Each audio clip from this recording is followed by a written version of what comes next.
Before we settled here, our coastal floodplains were perfect fish nurseries and produced healthy, nourishing waters for all the creatures that live in our estuaries and oceans.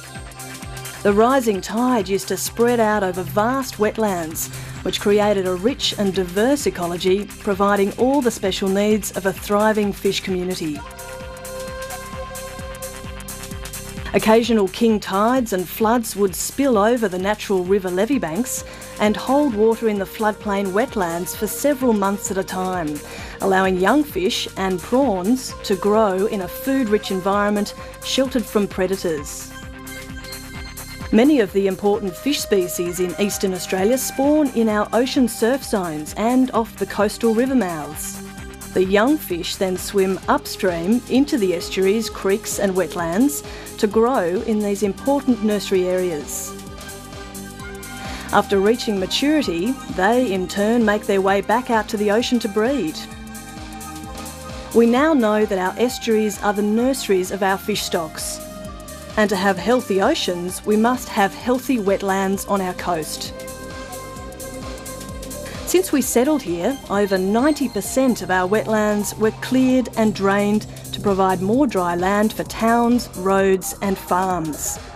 By digging long networks of drainage channels, the average water level in over 4 million hectares of Australian coastal floodplains has been artificially dropped to well below ground level, sometimes even lower than sea level. This is the Richmond River floodplain in northern New South Wales before drains were constructed. And this is how constructed drains have since changed the landscape. The floodplain drains carry groundwater and rainwater to the river through one-way valves called floodgates, which were built into the levee walls. The first floodgates were simple top-hinged flaps that prevented the rising tide or river floodwaters from flowing back up the drains, but which opened when the downstream water levels fell to allow water to drain from the floodplain. When the gates are closed, the floodplain never receives the cleansing waters from the river, and fish can't migrate from the river to their essential feeding and nursery grounds, reducing production of our key species. The water in the drains stagnates behind the floodgates, becoming a toxic ooze of algal blooms and poor water quality, where fish can't survive. Rain on the floodplain then pushes the murky drain water out through the one-way floodgates to contaminate whole rivers. Direct rainfall is often the only source of moisture on our floodplains, and instead of ponding for months at a time and recharging the wetlands, the water drains away through the floodgates in 5 to 10 days, leaving the wetlands to dry out completely. The luxuriant plants that supported fish and thrived on the frequent wet periods gave way to vegetation unsuited to inundation. When this type of vegetation becomes flooded, it rapidly dies and decomposes, consuming all the oxygen from the water and suffocating fish. The devastating fish kill that followed extensive flooding in Ballina during February of 2001 was a tragic example of this. Everywhere you look along the Richmond River at Ballina, there are dead fish, from tiny fingerlings to those more than half a metre long. It is a disaster. The worms, molluscs, fish, everything's dead. The fish kill is being blamed on the recent floods that have stripped the water of oxygen. The flood and the hot weather caused the grass to die, took all the oxygen out of the water. It's taken all the oxygen out of the river. The acid soil has been a major contributor to this situation. The fact that these rivers and creeks have not had the access of salt water into them to keep them fresh and clean. The devastation is so complete, the river is now off limits for all fishing. For the first time in New South Wales, authorities have closed a 30-kilometre stretch of the Richmond River, as well as ocean fishing from Lennox Head to the river mouth at Ballina. Authorities are also investigating fish kills in the Clarence River. Anne Lewis, NBN News. Acid sulphate soils were deposited thousands of years ago during higher sea levels in areas that used to be coastal and estuarine systems. Chemical reactions between seawater and land sediments, which included iron oxide and organic matter, formed these potentially acidic deposits containing iron sulphides. As long as these soils are covered with water and air is excluded from the soil, there's no problem. When drains are dug and floodgates are kept closed, deep layers of floodplain soil dry out. Oxygen in the air then reaches down through the cracks and pores to the underlying acid sulphate layer. The oxidation process between the air and the iron sulphides in the acid soil produce megatons of deadly sulphuric acid and toxic quantities of heavy metals. Vegetation gets scalded and much of the land becomes useless. When the dead plants and acid byproducts are washed down by rain, the drains convey them rapidly to the estuaries, killing large ecosystems and preventing our enjoyment of pristine waterways. Oyster farmers went into areas that were significantly affected by acid sulphate runoff, and they suffered massive losses of entire crops of oysters. If we get an acid sulphate slug, the shell becomes extremely brittle. So it's affecting shell growth, it's affecting condition, and we believe it's also affecting the overall health of the oyster. There was really no consideration given to marine life. They didn't realise it was the nursery ground for the whole of the fishing industry.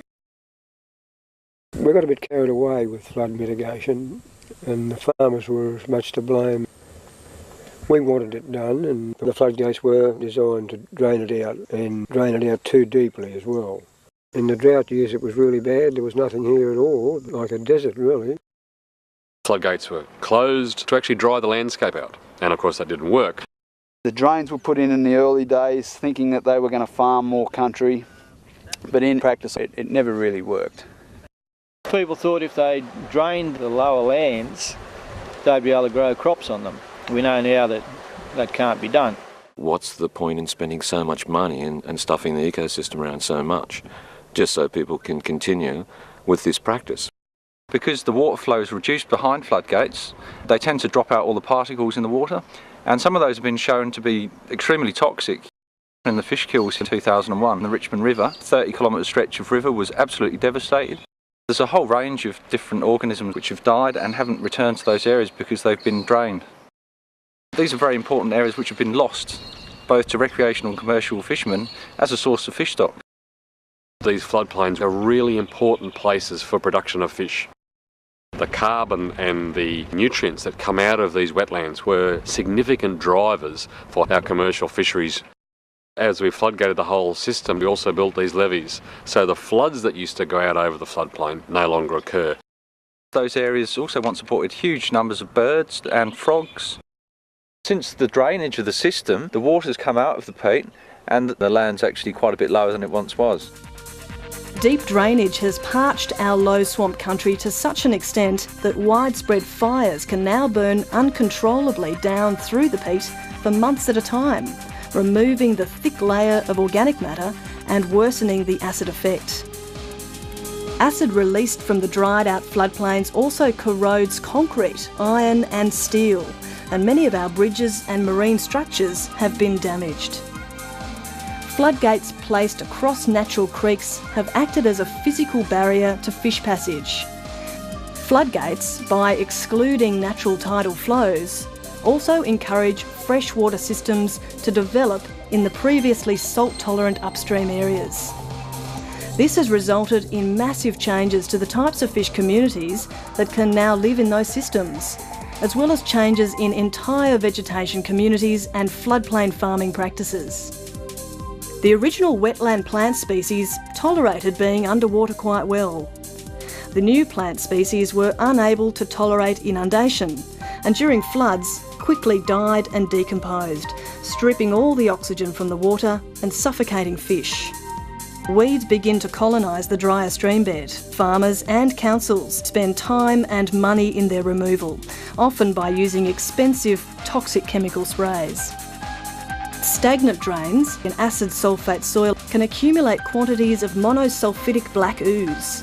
Once stirred up, this becomes highly reactive and can strip oxygen from the water in minutes. When the floodgates and drains first went in, wetlands dried out, with dying fish by the thousands. As time went by, fish kills have continued to occur and algal blooms become more frequent. The ongoing exposure of acid sulphate soils to the air has released vast quantities of acid into rivers and creeks, directly killing countless thousands of fish at a time. The shallower water levels heat and cool a lot more rapidly than before, again stressing our native fish and other aquatic organisms, which becomes unsuitable for both the environment and on-farm use. The attempt to dry out the low coastal country has also caused a decline in agricultural production. Before floodgates and drainage, graziers often used the lush wetland vegetation to graze their cattle, particularly during droughts. When the land is drained and floodgates are closed, graziers can no longer use wetland grasses to keep their cattle feeding in drier times.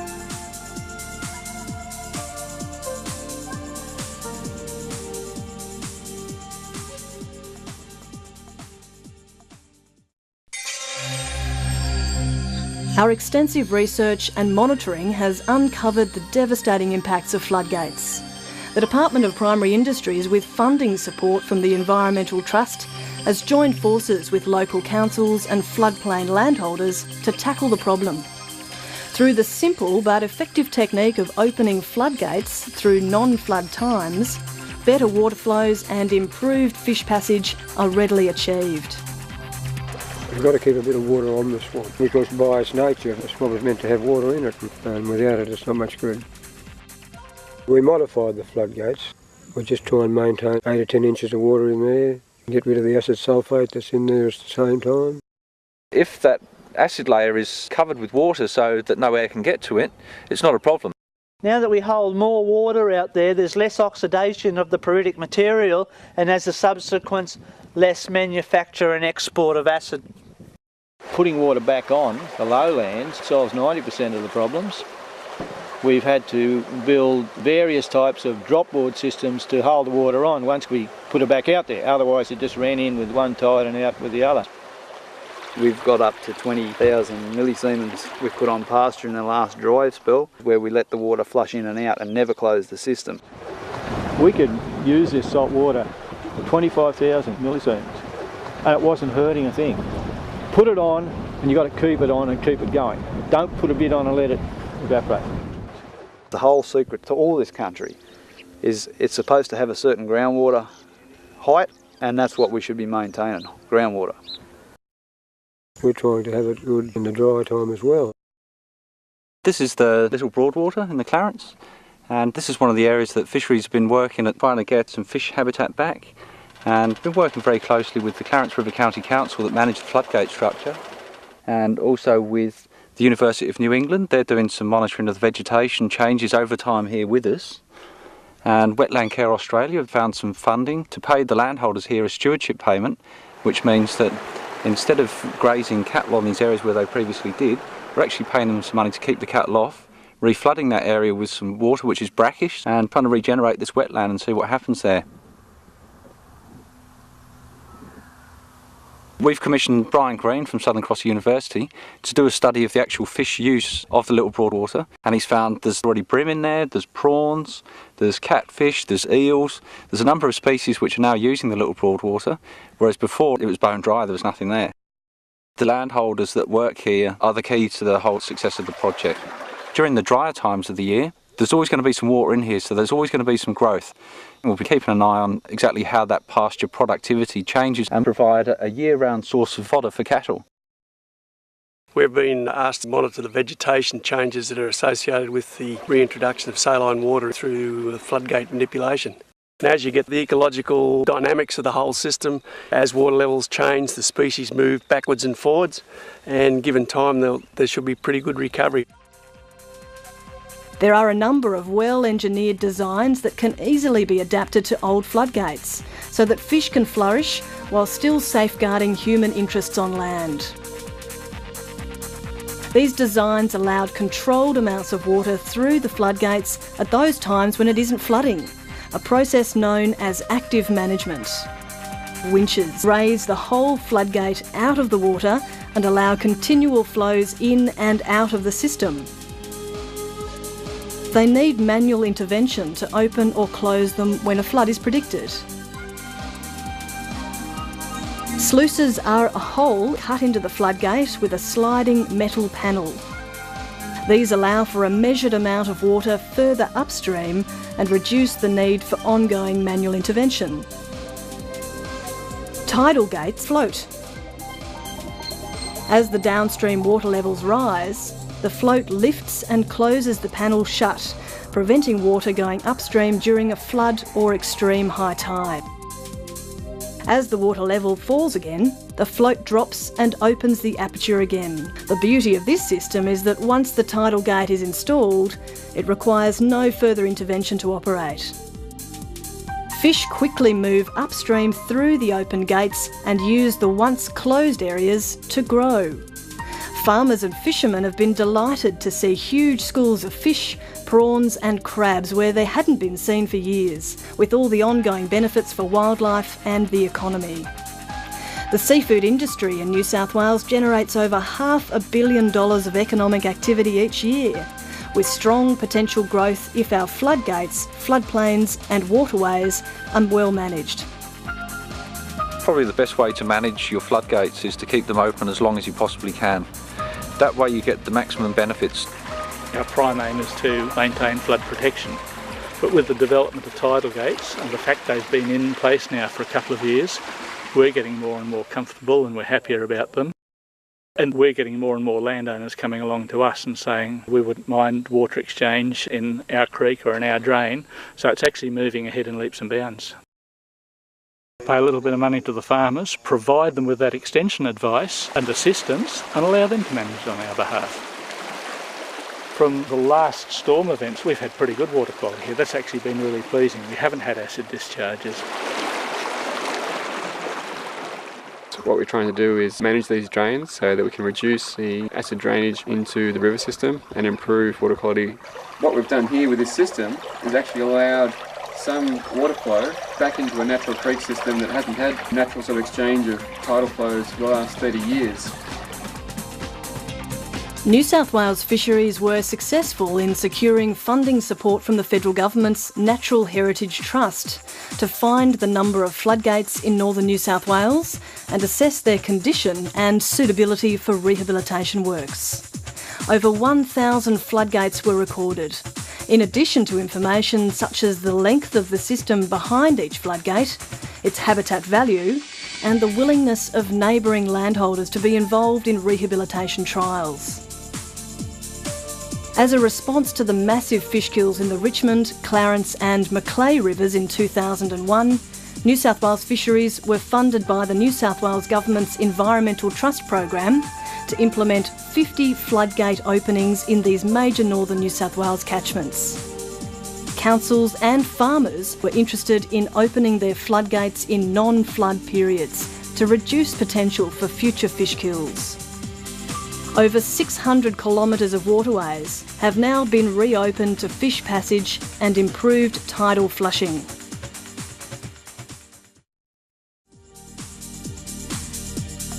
Providing incentives for farmers and councils to better manage their floodgates has resulted in a whole range of benefits for the environment, as well as agriculture and fisheries production.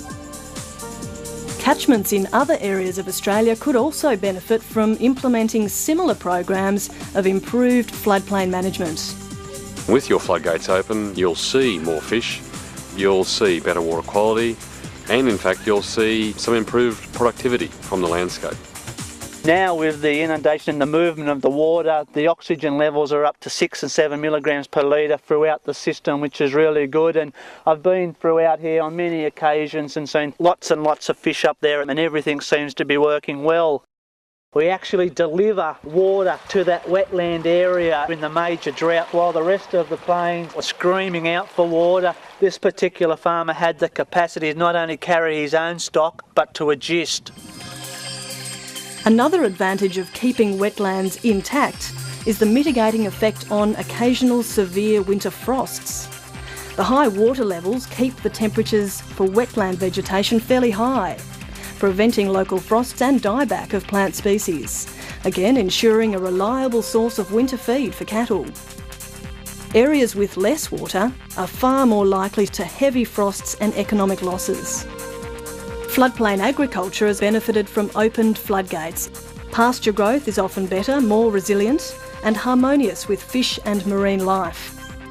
Native swamp grasses, which are kept wet with regular tidal influx, are drought resistant and nourishing for cattle. The cattle can actually benefit from a greater inundation and from a recovery of species that belong in those highly inundated areas. Lots of people think it's just swampland. It's not swampland, it's a very productive country, managed properly and not flogged.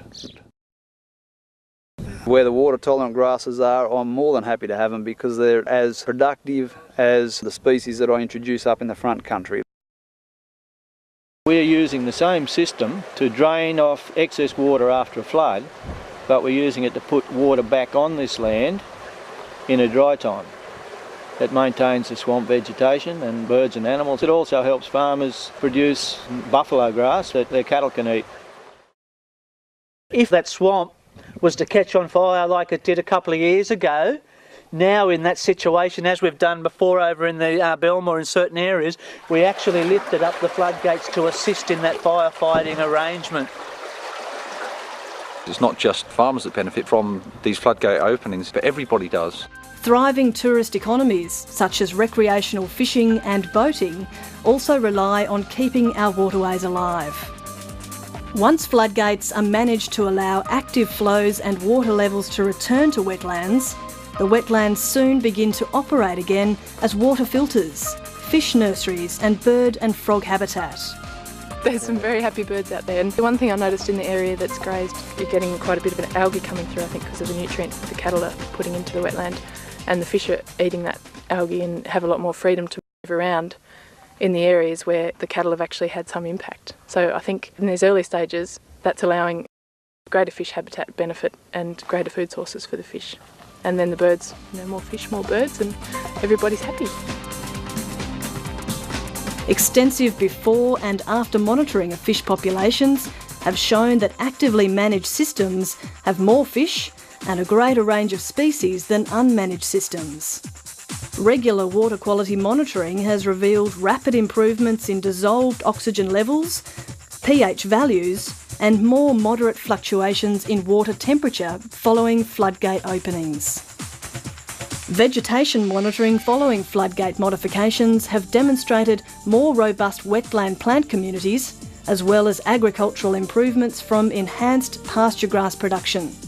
Let us farm the top part of our land and we will preserve the bottom part and keep that in a natural state. The Yarra Happenny wetlands can be turned around by simply an opening of a few gates. We're all interested in the same thing, getting a better environment for us, for the fish and for the future. I'd like to see farmers being happy about having fish back in their creeks. That's a great outcome. We've realised through careful research that floodgates can be kept open during non-flood times to support ecology, health and our economy. By working together with the Department of Primary Industries and the Environmental Trust, farmers, fishermen and local councils can make simple changes that return creeks to their natural flow during non-flood periods, reversing the damage of drainage and floodgates. The Department of Primary Industries would like to thank everyone who made this project such a success.